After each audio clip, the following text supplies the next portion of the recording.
Abono nsia Ghana de shimai ma yema munyina adwo ema mwakwa aba eha eye wonua FM onua 95.1 FM suni sebreso seya na ensama hodo ayensa ka na yaboaboa no asone so eyifin afrimu de edika editie na utia ebeboa won eno enye de ba besom wo ese kasebo don hwe ba ko entemo ye ka trose en kasebo eni nam 95.1 social media no eso ye de eko www.onuaonline.com ehono eye social media ne so anaso krasa eye online portal ya ye de brofo kasa na atro na di mfuni aka ho ebrepemu no oje ebra na wakọ akwa kenkan bi wi enufiri hono mo a yesan so ewo Facebook ne so ya ye di mfuni aka yensem ade ba beso mu nyina eho a wo ba obetimi ahwe na so wate ase so obepie mu a eya like page no emayen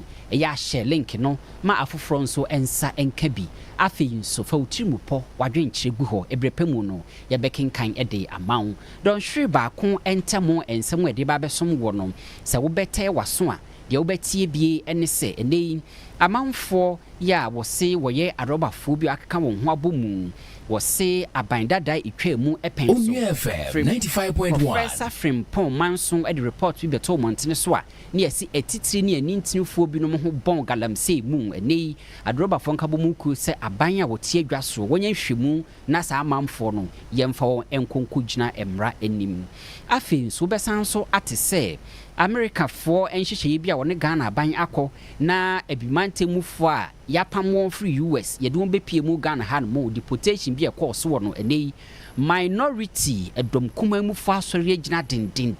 se sa ade no nyade a efa emra kwan so enunti aban entwe ne ho emfa emfiri ho obesan so ate e wo kasebo mu biu ese Ghana mampanya bedi akire Professor Jane Nana Opoku Ajiman akansem bi ede akira manfo a wo ye adwuma e wo ngumasua aso ye ho no mo e fa sa BCE placement ne ho nsem wakasa afa ho Onua FM 95.1 Ghana Police Service ene akromfo tachi amoafo nipa maako edu yesi boni a wodie bank ahodo e na wato ahye won so aposifo se waso won pa echi a wodon ekwa akogina emra animu ensema ahodo bebre e kan we se num ho ene me de eba besom e wodon hwe ba ko entemo bidin e de Abubakar Sarpong yenyimre na yemfa ensem ni chirimu ensomo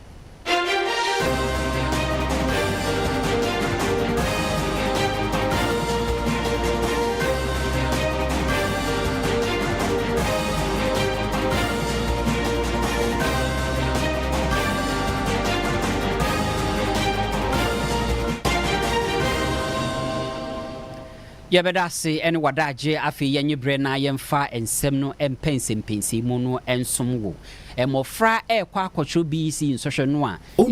ka mo akwanya ebia chi suku kra wo pese wokro na okotro nsohwe no wi a ye frɛ the friend computer placement system aban ede aba eboa echesa akwada we fa suku we wo se fata yemfa ne nkwa ha yemfa ne nwura ha na semofra no resource ne basa no a na hu sem akwa akoye bebre ebi ho no mo a na ekame akwese suku krokra wo fa ye no ebewi ase enyo no na nsa beka suku no abofra bu ho a wotwa nanso etwa ne nyina akire no wonya suku na akwakoye ensem bebre enu nti mpanimfo atetete akachi ahodo ebi won kran ha ebi won potamu bebre ese owofo a oba enya saa haw no fabra na yenhwe enkama e na de haw bebre ene de eba enu nti enei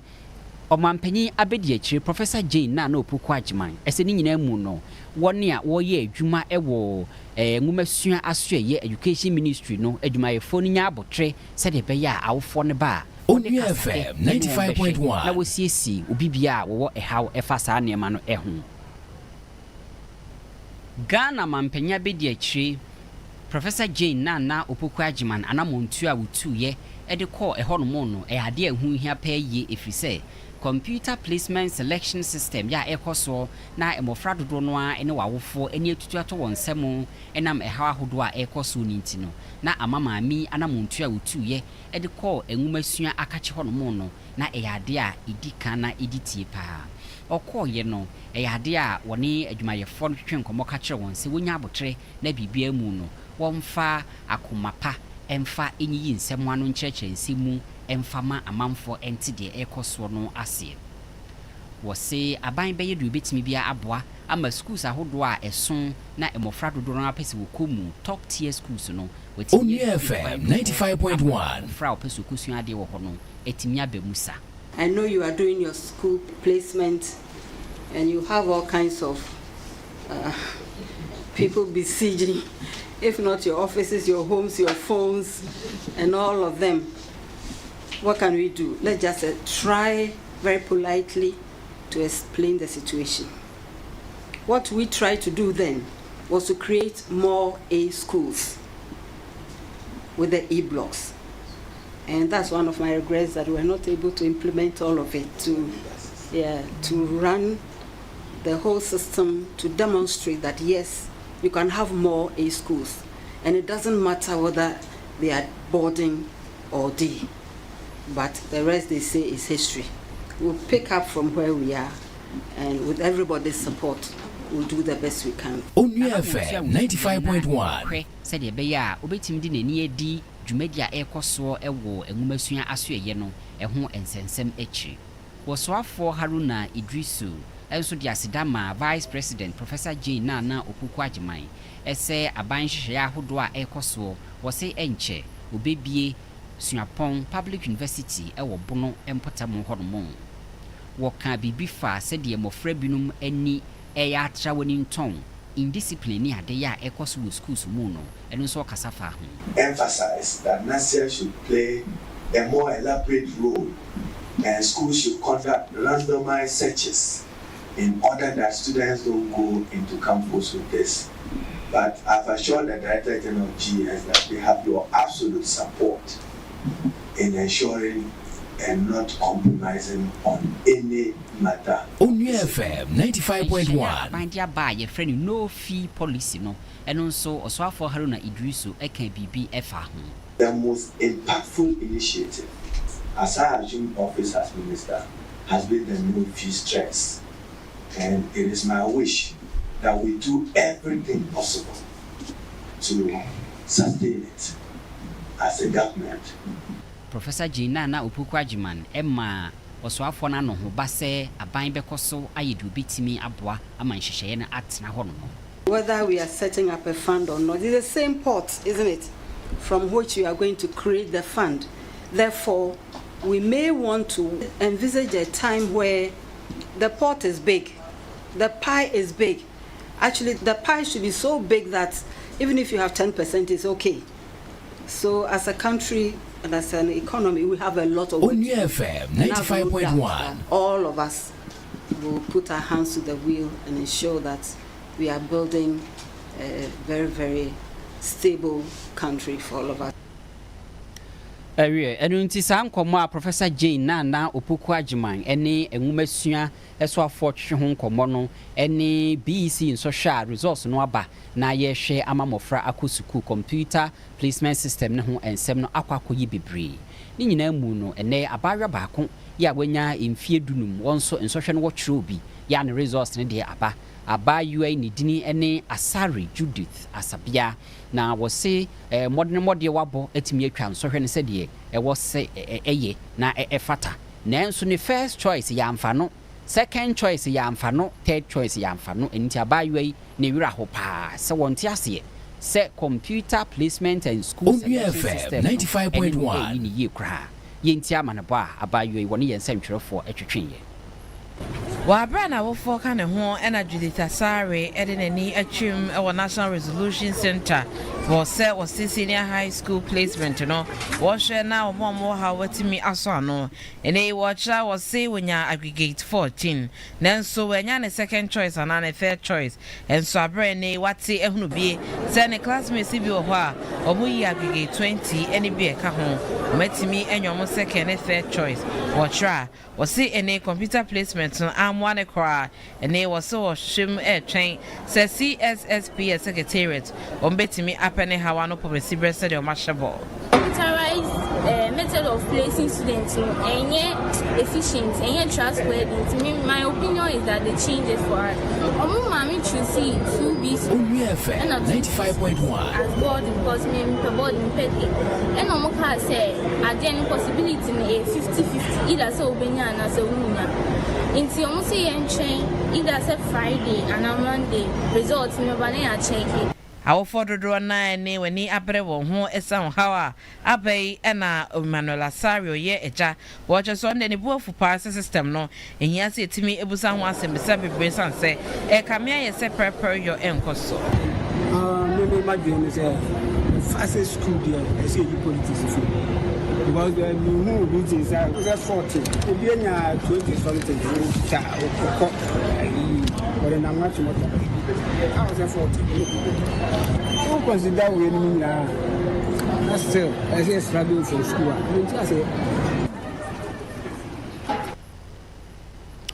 Yeguso ehwe ensem efa mofra no suku sem ene baby a computer no ede mofra ni binum enenam ene eho ensem yenkoso enyina nat ho enkran ha no mo baby a awofo ene wo mofra kohia se de be ya eha ahodo a wonamu no ebetumi afiri ho no mo na ene deputy national coordinator edema CSSPS no ya eye computer selection and school placement system no wani wura Abdulrahman Muhammad odi futu ama awofo pa se wo hwe sa akachi no mpanimfo atie e wo nat hall enkran ha no no a enye ha nko a ne biwo ebi wo mpotamo district and regional offices ahodo nyina enu nti e ma obi nsori mfiri wo menya fa na baabi se wo firi fra mantemu fra santemantemu firi northern region men ha wo ho mfa ka emma enkran hanom se wo ba behwe na ehawa ewo wo ba ne die mu yasi 95.1 ben wo anaso kwa se district office ben wo na wo kwa eho nso ubetimi enya wo ha no ano emuaye do na mo ba nyina major concern has to do with almost schools almost school almost program and also change on residential status. These are basically the issues at hand. They ensure that more of any technical issues. And there are also album actually say you post to a school. Normally, your man headmasters will be a vacancy declaration. How much students will do a meeting? In Sakobane say you post to school here. Now, also not one person move to a particular school. One tree, you're not be a school to the one particular direction. Also there, it is sometimes they discourage the change of schools. But the situation is constantly say we are some and I say we are some health issues be and I say in some sense. I don't know the bar in front of Betsy, you know, now consensus now at least contribution or not on my contribution now. And see changes already. Category 6 now you wanna changes are here. And see we advise more on shada bahasa because and see a win shada in so we feel be a free to Abubakar Sarpong each one Abubakar Sarpong each one from and it's the same resolution issues here. It's apart here. For now, 99% of them, they are more in school. Papa said, school, and for the country, in the school. Papa said, school, and for the country, and as a country.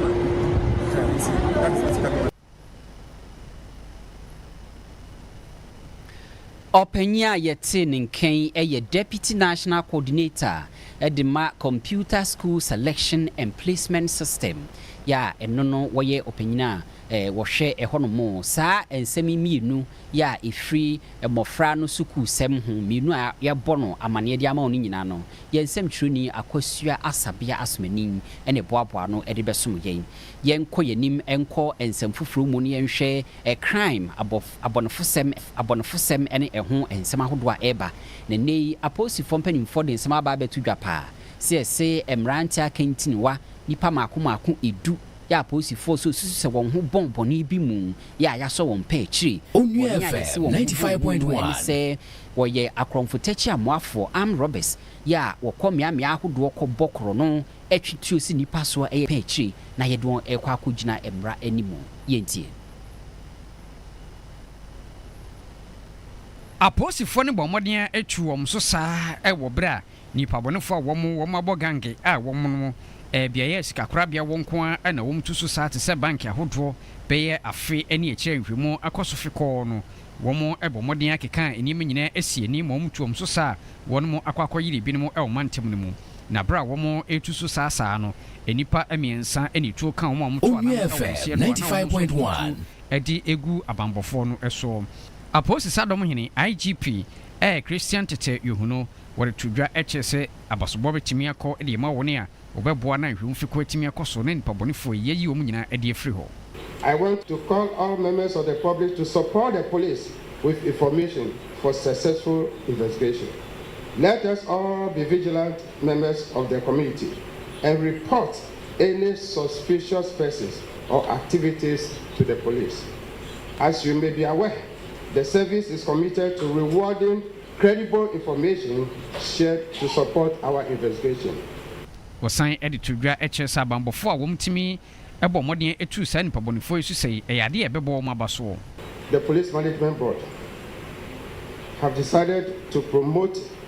3 chief inspectors to the police academy. 95.1. 3 inspectors to chief inspector. 2 sergeants to inspector. 1 corporal to sergeant. 3 constables. They are looking very fresh. They are giving lance corporal. Director General Edma CID Lydia Yako Donko ne kasey mu no en wo kire adekopo tintie kopa ye ne umtu sa na mu.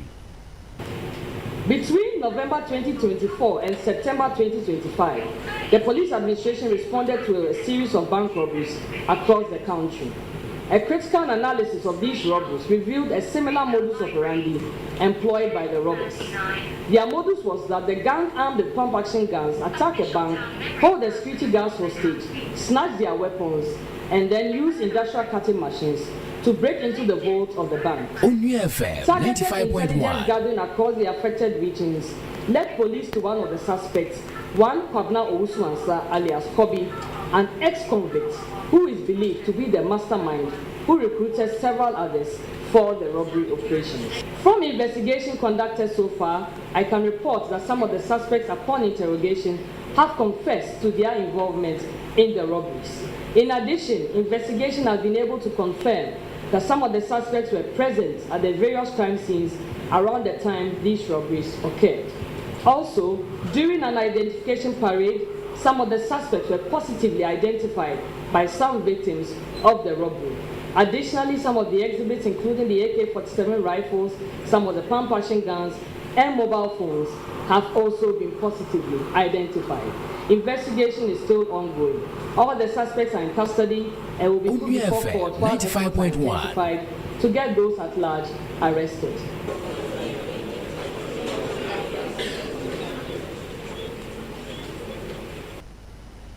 We manboa ifri aposifo akache eba ye ka say eha wonua 95.1 FM menunu nsia kasebo na wutie no se wunya ma Facebook no so ampacho ma honye ha ifi sensem ade so mu nyina no ye twa mfonini aguso yiro oba ya like page no e mayen afenso fa comment eto hebre so a ye bekenkan ede amount afi ye link no share e ma afofron so ensa enkabi said ye be ya bibia e betutu ye gina we so etwa ye ho tewu awen kase boyimu ye ba ensem ne diaka edoso enko bebia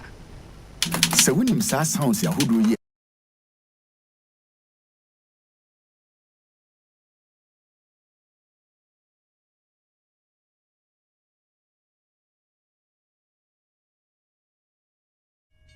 Onua pomdi keteke ne tuo Martina for my ready ana Onua pomdi keteke no yesem masubium Prescott Medical Center 19th September 2025 ya Bomodina bre na be hia onua kru ni nyina anafia pomdi mu apabenefo na yen show na sada no ye be general consultation yɛbɛhwɛ w'ani wɔhwene wɔ minimum ɔyɛ obi a wɔni pedua no mu antenatal service hepatitis B yɛbɛcheck wo sugar malaria test yɛbɛhwɛ wo se body mass index nutritional status afei wo high blood pressure ne nyinaa ɛyɛ free mo apɔmuden ho nsɛm ɛhia wo paa ɛno akyi combo test wo liver wo kidney dwonsɔyɛaya gonorrhea chlamydia syphilis fertility test ɛna delivery service ɛno no de sika kakraa bi ɛne bɛba ne ahwɛ wɔ ɛnti madinafoɔ yi monka hello ɛma pomden mapa ɛsiane sɛ deɛ pomden abɛn waboboa no pɛɛ fa ho bɛdɔm onua pomden keteke yi a ɛba madina prescott hospital efiada 19 September 2025 onua pomden keteke yi ɛyɛ onua TV ɛne onua 95.1 FM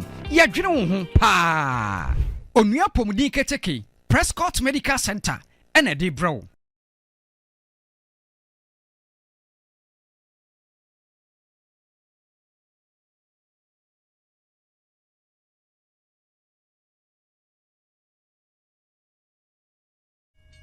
onua pomdi keteke no tuo Martina for my ready ana onua pomdi keteke no yesem masobium Prescott Medical Center 19 September 2025 ya bomodina bre na be hia onua kru ni nyina anafia pomdi mu apabenefo na yen show na sada no ye be general consultation ye be hwe wani wo hwene Amra Onua 95.1 FM 95.1 so yɛdɛmu live ɛwɔ Facebook ne so ɛne nti kɔ hɔ na ne nkonkodi kasobom afei yɛmfa ensɛm ahodo a aka ne ensom wo ɛnkyɛye ɛna yɛwɔ memu hanomo ɛne yɛse amanfo bi a America ban susu sɛ wadi bɔne watieti amra bi so ayɛ nneɛma baako bi a America mra mu no ɛnsɛ sɛ ɔman no ma ho kwan na oguso tena America hɔ no mo na yɛyɛ de friend deportation ɛdon ɛba wo nchi emu bi na ufiri ebibre mu hanom atoye man ahodo so Nigeria ene man ahodo aka na America ban eye sa deportation de sa amamfo na ba sa amaman ne so no yedwom bepie mu ewo Ghana hanom ebre kakra ansana yedwom ekowumchi ema ho nsem no ekoye bebre enei edom kuma ya ewo mrahye badwafie minority fo so de wano atomu pa ese ye no ane se na amene sa amamfo no America ban epia won edu afi 95.1 Ghana fo enka ho enti sa deportees no Ghana fo nka ho na so free ebibira man ahodo so de a die enti na yemfa won enko waman a wo free so ni mu na yedon ba bepie Ghana ha no ansa na yede won akowonchi minority fo se sa niema a ekoso no ban hwe no wonyai ifise etiamra sa ban betimi aye sa na age se wode sa ansem no aba wo manyimra hye badwafie ama mra hye badwa ede won sa ahya ase ansa na ban betimi atu sa anamo no enunti nei edum kuma e wo mra hye badwafie no ene nsantwrofo aye nhyiemu kese se animu ya aban a wote adwa so sisi a no wonhwe na sa ade no wanye biem nya de wire nkwa ne santu tiamra enya ade a ese na efatakra yenti minority for Edom kuma ewo mrahye badwafie se sa anhyehyeye no aban ene US aba akotena ase na wodo nsa akohya ase say 95.1 pama mamfo afi wo man ni mu deportation yemfa sa mamfo wo abibrem mantam hanom no yemfa wo medical mra wo my Ghana mu hanom ansa na yasesa won akowonchi no dom kuma mu fo se nya ade a enamra kwan so enu nti sa ade no atu ntwa sisi a wo se wo se mrahye badwa edika de wonsa hya ase man be ye mra ansana aban betimi atu sa na mo no a wotimi atu wo hwe Ghana ye mra pon a broni ye fe no constitution na article 75 e kire se aban Ghana aban ni amanoni aban foforo bi ekoye nhyehyɛ bia eye se Ghana aban e de sa nhyehyɛ no ebeto mrahye badwa na mrahye badwa fo ye mpensem mu na ye ndi hu kita ho na ye mpene so se nhyehyɛ na aban na koye no eye nhyehyɛ a ebeboa ye man no anase nhyehyɛ emmoa ye man no Edom kuma na wo 95.1 First Committee no emu Wura Samuel Abuginapo na kasa se aban ma no ho nya ha na sa ade no wonya ni manimu ya enkopem semra hye badwade ne sa be hya ase ansa sa nhyehyɛ ne yemfa ba parliament ene yesra aban ni se ebehia sa aban ni de beba parliament na yedi emra no so ni yedi the Supreme Court so aka no so na enokɔba sa yebenya akwanya na yebisa nsɛm na ya pensem mu na yede de bibia to yie a ebeboa ye man no yedie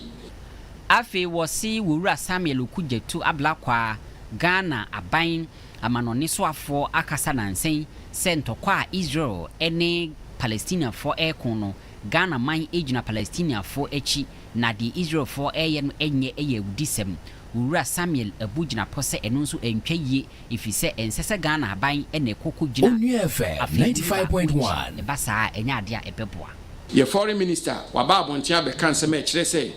one Israel for enyina prekope one Palestine for ena ejina baabi faako ene ye se Ghana fititi nyina no ye no amanoni to kwaba de ebroni fe ne nana line ye mfa ye ho nkobata baako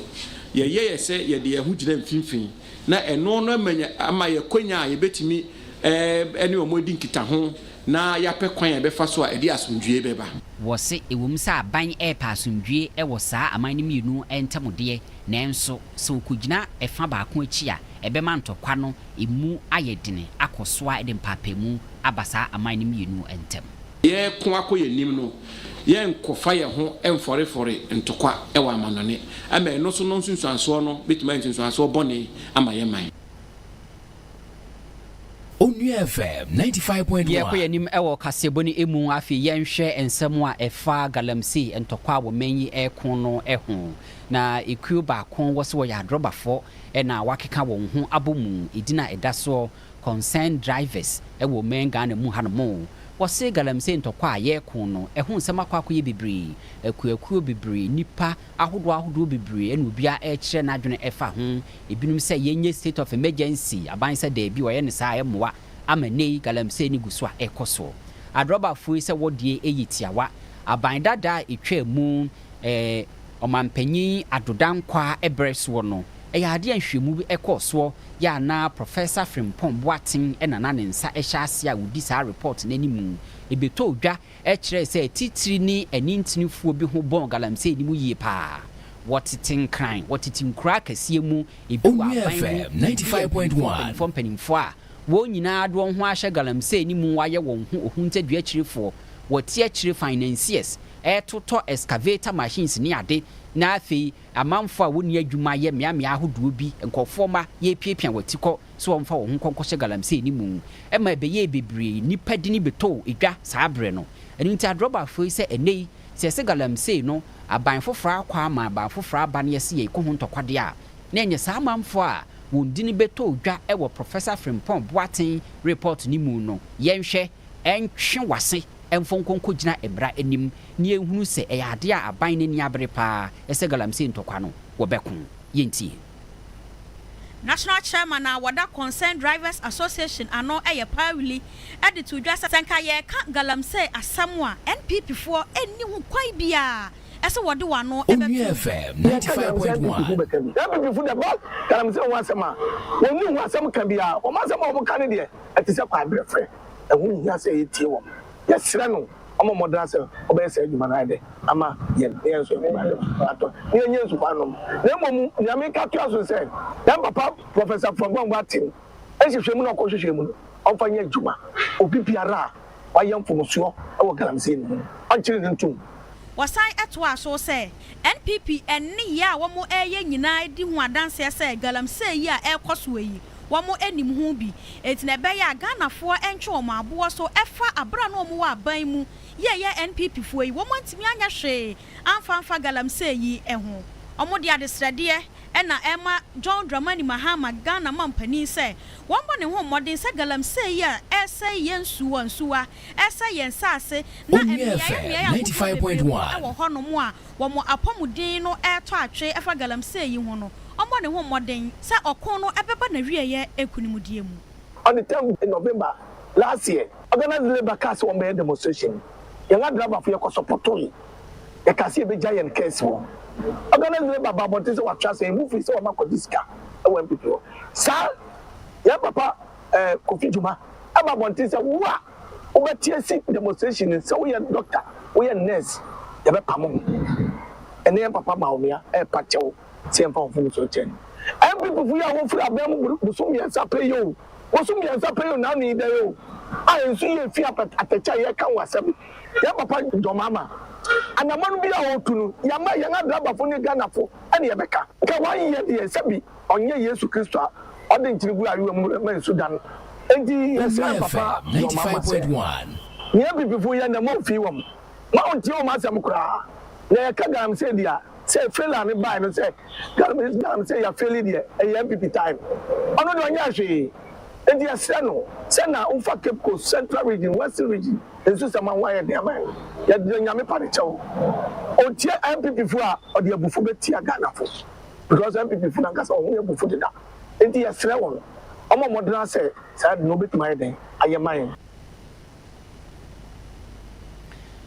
Yeguso nsema hodoa efa wo bo ade bobre atwa ye ho ahia titu galamsey ya manfo guso eye ede sei ejapade wo menyi mu no na yenhwe ekuya eni watie na eye Small Scale Miners Association of Ghana no wonso se wodi dwuma pa eye na sa ekui no eye Ministry of Lands and Natural Resources aban Onua FM 95.1 say aban atri ni amanfo a ye frɛ Blue Water Gas for eni ade tiesi enei sa amanfo no so asɔre agina wonso wo ye du betimi na galamsey no ano abrase nti woni a wo sa ekuo ni mu bie no president edemasa ekuo no wura Michael Kwadwo Pepra ene ensentwerefo kasa ya wo kyese du betimi bia no obeye na woni a wosam won hwene so ese wo mamra enya adwuma wo se wo manyinsuo ene ensase illegal miners no sa ekuo se obeye du betimi bia se de beye a wo de bebre won dwumadi ase. And then National Concerned Small Scale Miners Association of Ghana a launching a task force. Say, ensuring Sasena as yes, as small scale miners in Kitay and Kata, Onua FM 95.1 and fight it happen. Timino Kazi, a task force, His Excellency John Dramani Mahama, and the Lands and Natural Resource Minister, Honorable Amakufiwa. Na your tax force is also a blue gas na second water. Tax force yet another, and one road the other into Nansu State. But and now we know kasi it me up procure a speedboater, say the Yidibisa in a members, a too much contribution, no social responsibility, say be in yeah, render. Nina said, in soon as say, no, a piece of Ghana phone in say, yes, small scale miners for us, a sudi, say between me and Boa. Now, what to me at in soon. Onua FM 95.1. Nina said, the district chairman and mining communities in your members or more, any executives no more, Omina Subeti tax force. Now, tax force no, brand, or consume so I say, if you more saying soon, especially more every champan, it is what more saying soon, the intimate no man will ma and perform fine and mention music now almost saying. You can see tax force in the Mediterranean said, Obi always use Subiano, what Yanka, Yaba, so in many more years. Now, Yababi, you united if you now I bind you media, said the honors of the above blue water gas, air. Yes, you need to know one. Now, yes, you know, any idea at it. And then a frame media in Nana said, small scale miners was Onua FM 95.1. And I said, you put and crater, you may be in a year, said the appliance winner some possible. And here you are nominal or more, I as to breach now, and now we know as your motive sooner, each and every day, piano, or Muslim sooner a day share. And now we know as the tax force in man said, as a social responsibility to the communities. In any communities in the cabo, you to start to follow and also more say you so. To what would tea and Cabiano make sure say refuse you so and sign a member. You made any written eye. Now it's Nyabwa because here and the whole communities in man will be a machine. And there every year a year association, National Concerned Small Scale Miners Association, a year tax force, and a 7-year lunch. You to Nyabwa Lands and Natural Resource Minister. You my dear and now you to my use. Onua FM 95.1. Sebi omo mu say you any year I put a grata yes Empanyimfo se kakum yegyine kwakuru enum sakasa yeti eye Small Scale Miners Association empanyimfo na akasa no ya enchimu ahodo a wopeti no eno na wabɔ no tofade ama won no Onua 95.1 FM menu nsia kase boni yo Facebook no so live oba eya like page no ema yei afi so comment awo no betimi ya to ho ebre pepe mu no ye bekenkan e de amawo eya share link no ema afofro so ensa enka bi ye call ensam fufuru mu a nurse for ene midwives for binom say wa ye adwuma ebre tentene aban empeso betua wo muka wakatua maaye ye say wa ye adwuma bosume pori enkono 9 months bisine Onua FM 95.1 ntino wo say mpanimfo say udwuma yini na ketua efata no enu ntino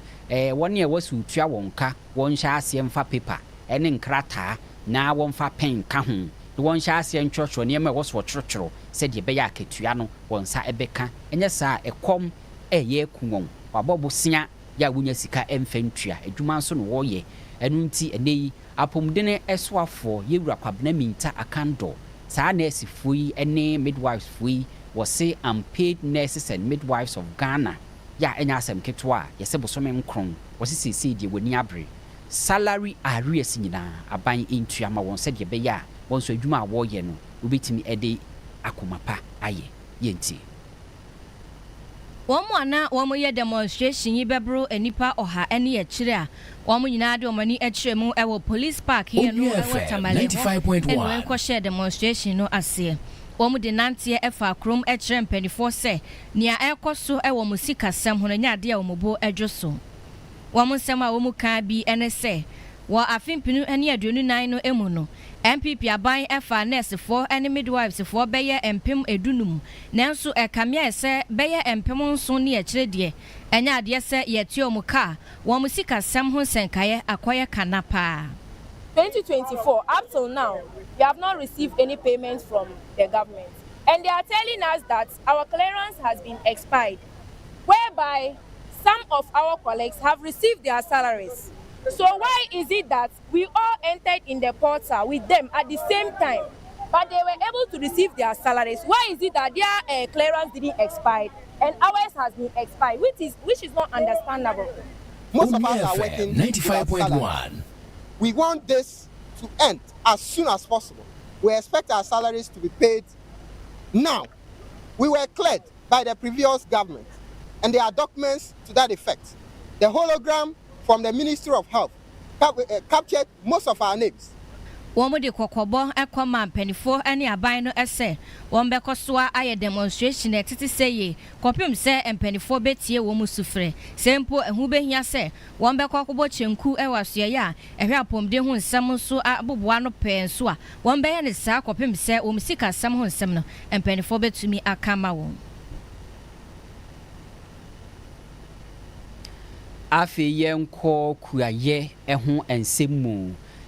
efri ebretentene no wo my Ghana de ba ko a ema ye danson ye gidi wo wiase ahodo nyina no ba ko eye kwan Onua FM 95.1 boku ko e wo wiase nyina na eye aman bienu Cote d'Ivoire efri ho a na Ghana e na eba na Cote d'Ivoire eye the largest producer of cocoa we efri ho no mo a na nka wo my Ghana esoso na edua no duduo motin duduo mu e de cocoa no kɔ aman hodo so kɔtɔn enye sika Emma amanfo dada ne ni de chocolate ni ade bebre enu ti cocoa de Ghana yebo cocoa na nkabo my Ghana nanso na ye kase no emfientom fi so ebre kwa animu no asembusa nse cocoa no akane ni etimi ye ma ne ye fe ya akono na ema yisika ye gidini ewu wiasa ma hodo so no saa ne da so te ana ya ho odena ne yedidua ndudu mu no saa ne da so te ensem ben na eba inhunumu ben na efa Ghana kuku dua ene sede yesi enei aman hoduo bi so kamera kwese wayi Ghana aboho no mo eba kuku dua ene hu dwumadi mu Onua FM 95.1 Emfinhia hoduo pini na Ivory Coast mine wonom edi enkan ewo kuku a yede ekọ amanane ama omai Ghana yetoso mienu ewo emfinhia ahodo a abesin kwa nyina mu Neso amanebo ene hwemu foforo abetodwa kire se nyame amoa Ghana yebetumi afri mienu a yeda no akobe se ne miensa so sanse se wo hwe oman a eye Ecuador se de sese wonom edua koko na wanhwe yi a efihya mienu ene aduonu nsia ne aduonu enso koko bre no won besa oman Ghana ho wei ena aka ho bie ma animdifoɔ ya wɔnom animde ɛwɔ kukuo ne no ntotoa ho nsɛmu di atodwa kyerɛ sɛ ɛkɔba ne saa ɛbɛha ɔman Ghana paa titiriw ɛne amano ne sika yenya ɛde ba ɔman mu na ɛbɛboa ɔman Ghana ɛntotoyɛ ɛkɔba saa ɛso bɛte aba fam sɛ if you have this news coming up showing that your production is declining, that you are not able to meet the demands, traders will begin to run away from you. There will be lack of investment in the space. Companies are interested in where there is progress. When they see that consistently for the past 5 seasons, your production is dropping to the extent that Ecuador is now about to take over as a second producer, they will not bring money into the sector to invest in it. They will rather go to Ecuador, go to Indonesia, go to Colombia, and areas where they think they will get the results of the investment that they are making. Yenemo ekasei Ecuador afibiano wonom eti koko no 400,000 metric tons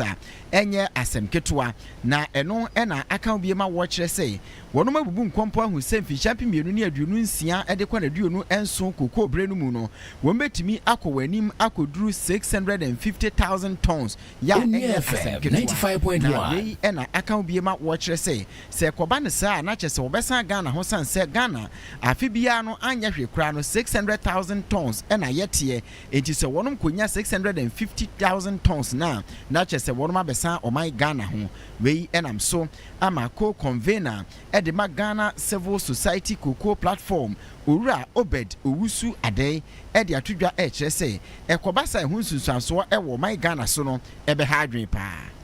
Consistently since 2020, Ghana's production numbers have been dropping steadily. So we are not surprised. If we are not careful, in the next 5 years, the likes of Indonesia, the likes of Colombia,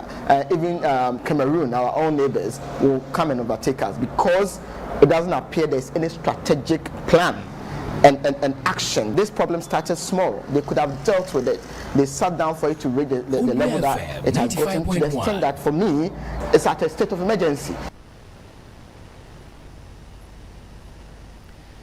Yenko yenim ewo ensem fufuro mu guso etie Onua 95.1 FM anwumenu nsia ekasebo yenko omenyinsio eho ensem mu na etoda amamfo a wo wankwa adwuma tifie wo pe bebi agege wani woni otiti nsuo ano no oko beach ekudware nsuo tenetene wapom ene ade na etoda ekwan yefa so a yedware nsuo mu ene ho nhyehyeye no kamia kwesi nipa bi wo ho a wontimi enusu ye kura enunti woni a wo saa niema ne hunimde na ye frɛ won Marine Rescue Guard Ghana woni a so bi kodware nsuo mu na sa atrenkyem bi si nsuo fa wo bi wo hwɛ saa niema nano no wo kasa eje futuo ma Ghana manfo se basa ye nya ahwe pa afutuo yi ba efise FM 95.1 we bi senka obi kodware nsuo mu kokro bi te beach enkran ha no mpotam ho ene yesisa atrenkyem no eka ketua bi na nka woni no ehwe ne nkwa enam so ema saa manfo Marine Rescue Guard Ghana wodi afutuo ema amanfo nyina. Marine Rescue Guard Ghana ekuo no eden sam atu just say won wa ya wo mu ko beach no wo mu hwa mo ho so yie papa no ontwe wo ho mfiri nyoma bone eho enuoma bi ti say won no nsa ama na broso e na afei wo mu dware nsuo ni biara o kire say ya wo mu mfa nhyehyɛ ya mpanifo de agu akwan mu no eso se ne be ya o mu nyina betumi abo mo ho ban ne nkoba say daachi bi sansem we ebi besan so asibio. Each beach day bia ye wo apokofo ewa ha omu na enim punum nka ni yie mu no oba ha uhu omu na webisa ha 95.1 ha ana mintimi nyale wa ha betimi akọ ha mintimi nkọ ha reason say bibifo ye nim de ye wo ne ma ho no ana ewa akire kakra en obi apie kọ ba bia ogine hu di say menso so meye me betimi aye ne ye wo se meye mamani age eno na tire bia etumi wie atorenchem ebi ni nsanom dodo punumu agudie basa eno tikra ne kra yenya such incident kwalaba akona switch apai luckily say yetimi asset any issue no ntama ya dressing mu ma no yama officer ba ko escort. Marine Captain Dixon John Dako edensam atu just say enhwehwemu di aba say ewiase nyina ye hwemu a womo ayo a ensuo timi fa womo edrafo fida eye 32,000 ene akiri 32,000 people drown yearly. Into 32,000 people now more drowning yearly, no. yɛde to yɛn ho sɛ no ɛsi ano kwan nti wɔbɛhwɛ since a decade now ɔnte sɛ yɛsi amanfo akɔ ɛpo ano nsuo afa ɔmo ɛne sɛ nti wɔbɛhwɛ a yɛsi saa nneɛma naa no nyinaa ɛkwan nti nsuo no ɛnfo obi sɛ before nsuo no bɛfa obi koraa no yɛn yɛwɔ ɛpo no mu deda nti yɛbɛhu sɛ akwaare ɔntumi nti yɛbɛyi ne pie ana yɛsan so wɔ medics wɔ no ma nsuo no fa obi na sɛ yɛhu nipa no yɛ rescue nipa no a yɛ medical team wɔ ɔmo yɛ CPR a yɛ cardiopulmonary resuscitation ama ɔmo sɛnea ɛbɛyɛ a nsuo no ɛbɛtwe efiri ɔmo bodua mu.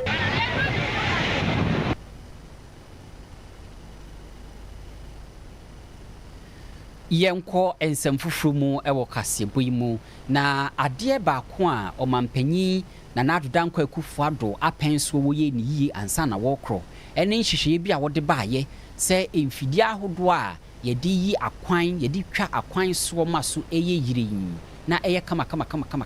ɔkɔ sesɛ bi firi amahodoɔ 95.1 na yɛkyekyɛeɛ ɛsɛ akache mpesua ɛsoɔ Metropolitan Municipal and District Assemblies no yɛmfa saa mfidie no nkugu ho bi anya ne deɛ sɛdeɛ ɛbɛyɛ a akwanfo ya enipa nam soɔ ɛwɔ man yi mu ekuafo adua no bayɛ ɛwɔ nkurase akwanfo nti enuano no ɛpro ɛsɛyɛ yɛmfa enyi saa ha no mfiri hɔ no mo ɛno nti district bia no wode saa mfidie no ɛna ebedi wudwuma ɛde ayi ɛkwan soɔ na saa nhyehyɛeɛ yɛfrɛ no District Road Improvement Program itwanitia ɛfrɛ no DRIP ɛho asɛm no ɛda so te hɔ no mo ɛno nti yɛwɔ secretariat akache a wɔn wɔhwɛ saa mfidie no soɔ ɛnɛ yi mpanimfoɔ no ɛkasa paa ɛsɛ mansini ahodoɔ a saa mfidie no wɔn pɛ so ɔde bɛyɛ adwuma yie wɔn pɛ so obedi mmara soɔ ɔbɛba abɛgye sɛ mepɛ afidie wei de akɔ kwan wobɛto ani no na esi galamsey Onua FM 95.1 ne yɛde yɛ nneɛma a ɛnsɛ sɛ yɛde yɛ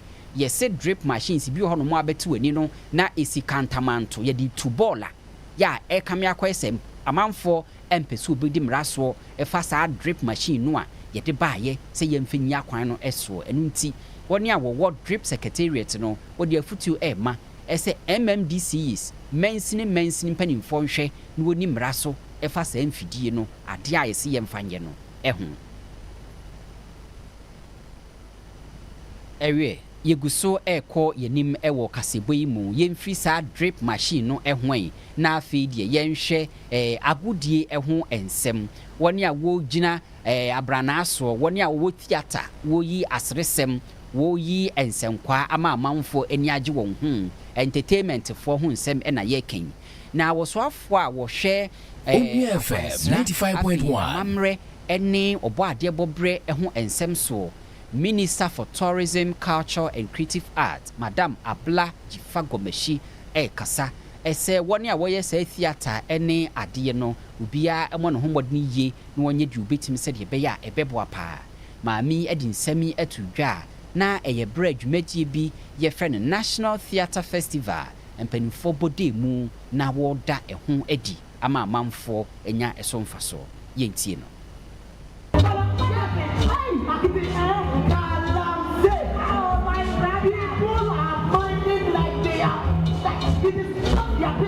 Yɛka nneɛma a ɛboa entertainment nkɔsoɔ ɛwɔ ɔman yi mu a ɛnya de ebetumi ɛyi theater ɛde afiri mu da ɛba ne sɛ yɛkɔgye yɛni ɛba ne sɛ yɛkɔsua adeɛ a storytelling anaasɛ yɛkɔhyia mu ayɛ dwumadie bi a ɛyɛ theater ɛna ɛboa yɛn 95.1 ahyɛ beaeɛ bi mu sɛ mu kena no ɛno nti na National Theatre a ɛwɔ Ghana ha apa ɛdansia afahyɛ a tirimopɔ a ɛda so ɛne sɛ ɔmo a ɔmo wɔ entertainment industry ni mu no ɛnya ahoɔden stronko bi a ɔmo betumi ayɛ adwuma no yie ama adwuma no etumi akɔ so ɛwɔ Ghana ha ɛnam sɛ ɔmo de nefuansia ɛna esi hɔ no mu a ɔmo de yɛ dwumadie ɔmo hyɛ ase ɛnrada a ɛtoa so ɛnɛ ya ɛkɔpem ɛyɛ on the 28th na mekyerɛ ɛyɛ ɛda kwasiada ɛna ɔmo ato esi hɔ ɛdidi saa dwumadie ɛwɔ bosumi wei mu ɛdin ɛda dwumadie ɛso ɛne sɛ Ghana amammerɛ ahodoɔ a ɛyɛ fɛ na emu dɔ na ɔmo bɛkyerɛ yɛn afa agudie so dwumadie ahodoɔ na mpanyinfoɔ ɛde bɛhyehyɛ so ɛwɔ ɛyɛ dwumadie no ase ebi te sɛ wɔn a wɔbɛtɔn wɔn nneɛma na wɔbɛda wɔn nneɛma ɛdi ɛna afei nso wɔbɛyɛ master classes so hɔ ɛyɛ food bazaar ɛna afei nso no ɛnwom a wotie bi akyɛ na kyerɛ sɛ high life ɛnwom live performance ɛne dwumadie ahodoɔ bebree ɛna ɛbɛhyehyɛ so Onua FM 95.1 ɛyɛ Minister Abla Jifagomeshi ɛde n'animonyam ɛbɛtae dwumadie no akyi na ɔde nsɛm fua bi so ɛto yɛnim.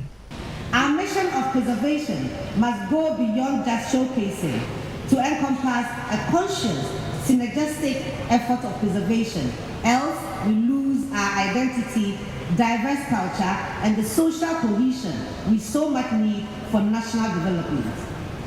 Preservation of our culture must come in the form of performances and the festivals such as this one, and also vigorously presented in the social media space,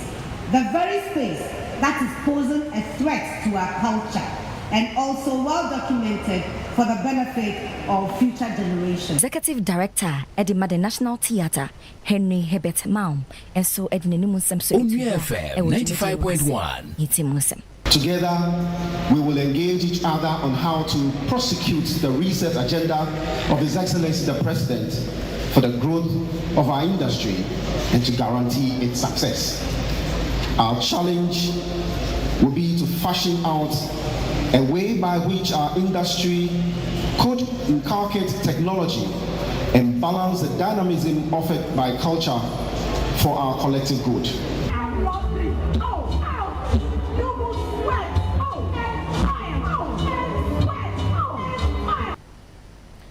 Emfunina echegu ewo yen kasiboi mu ewo Facebook ne so no edika edihwe editie pa enu nti wutie kasiboi na se Facebook no wunya maso a ma ho enye ha sede be ya de etwagu no nso betimi ehubie eya like page ne emayen afin so fa comment Onua FM 95.1 kinkan e de amawo afin so share link no en ma afoforo nso ensa enka bi wei eye wonua 95.1 FM enumenu nsia kasebo ye gina wei so etwa ye hu tew ye ba ensem ne de aka edoso.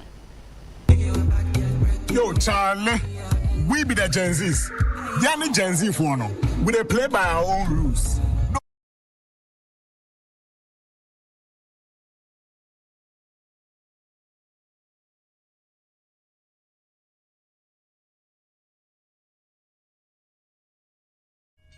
Onua pomdi keteke ne tuo Martina for my ready ana Onua pomdi keteke no yesam masubium Prescott Medical Center 19th September 2025 year Bomogina bre na be hye onua kru ni nyina anafia pomdi mu apabenefo na yen show na sada no ye be general consultation Yabesho wani, wohwene, wominim, oye obi a woni peduane mum, antenatal service, hepatitis B, yabe check your sugar, malaria test, yabehwe osin, body mass index, nutritional status, afi wo high blood pressure. Ni nyina eye free. Mo apomudi hunsam ehia opa. Eno echi combo test, wo liver, wo kidney, jonsoya, gonorrhea, chlamydia, syphilis, fertility test, and a delivery service. Eno no diskaka krabi enbeba. Ni ahwe enti madina fuei. Monka hello, emma pomdi mapa esa said ya pomdin aben wabobo ano pe fa ho bedom onua pomdin keteke a eba Madina Prescott Hospital efiada 19th September 2025 onua pomdin keteke e onua TV ene onua 95.1 FM ya dwene wo ho pa onua pomdin keteke Prescott Medical Center ene de bro.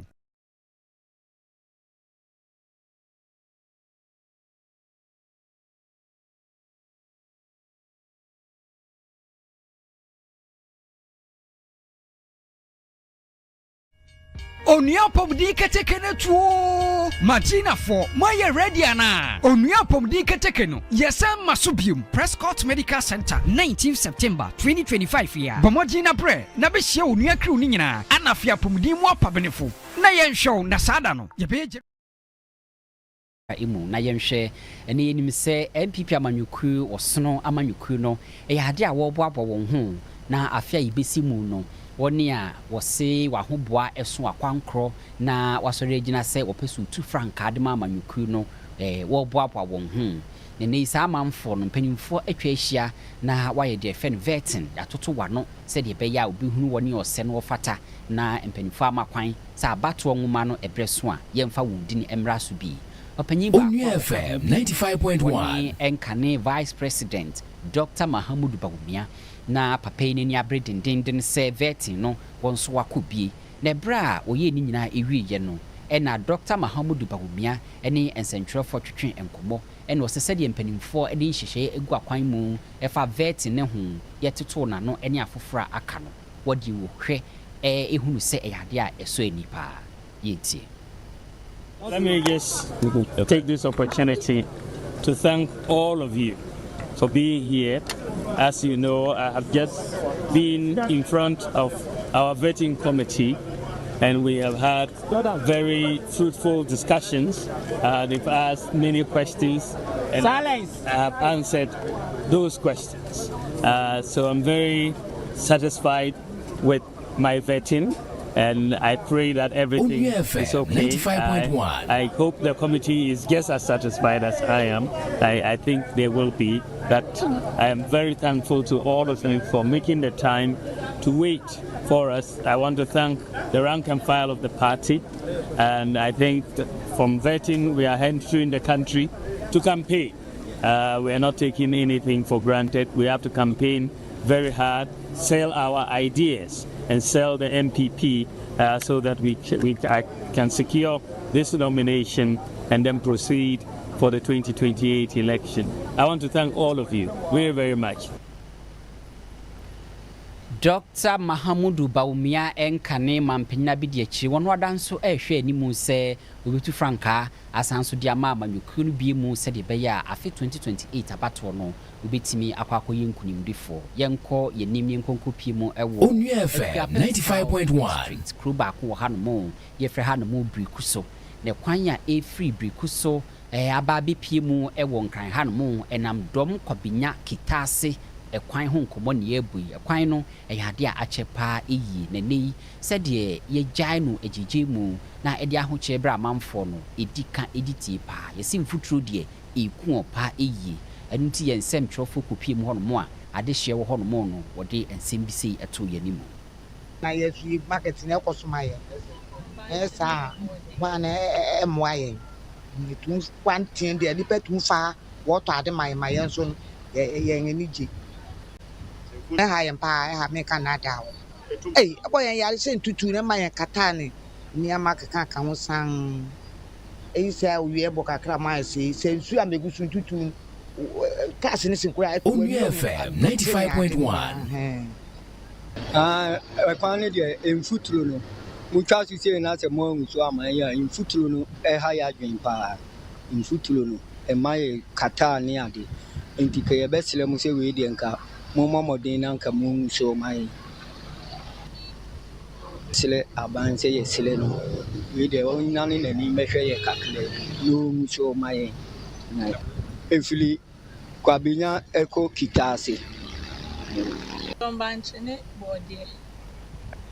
If we turn it, dear, my any and I tea so at the higher, because over a cast in each one say now. If we turn it was especially cast I can say no. I just saw Kata when you pay Bibi no smas, Eddie, Media, no pay the Misha, I pay Namisha Miama Sananka. I shall no smas. Into Yasra binds Onua FM 95.1. We adesha ufri mpotamo hono na Onuma sembri kuso adesha enuma sembi no afi wo hene ya wote adwaso briku so hono mo odefo oten kranche ya wotosum yinu onso okasaye mni yankwan bre bitie bi mun na yenim se anka wo be ye akodu ba bi afede kwana se kra nansen yate se omampehini wa ye bush big push ode boa ma won ahwe ya akwan yitum e manakwaba e was ade a waye no yesren so se wobabo modern na yenkwan no eye fi me fani sa Tommy Johnson Onua FM 95.1 kusukitase kwan no wobabo modern na wo be hwe aye ya tete se jama ewo big push no e ka ho na yesre se wo be hwe na wo be ya amaye ewie yenyina we so emfa kase board nhwe ba ko ni nyina emra ewiye mo amoje bre eti ye yedamasepa eyi bisemuni eye owura William Esidu news editor papa ene die oso masene ye boabo ansem ya no efri newsroom osan bom chidom eba asidu ha no bebo ame menua akosua asabia asumeni woni producer papa afei nso ababa wason no ella efriye edien eko social media no so chinchim niema ema amanfo hu yen ewu wiase nyina afei technician on duty Seth Kwame Agbayiza Onua FM 95.1 Rebecca Kankasi Medendi Abubakar Sarpong yadamu ase ama mumu enitia enyado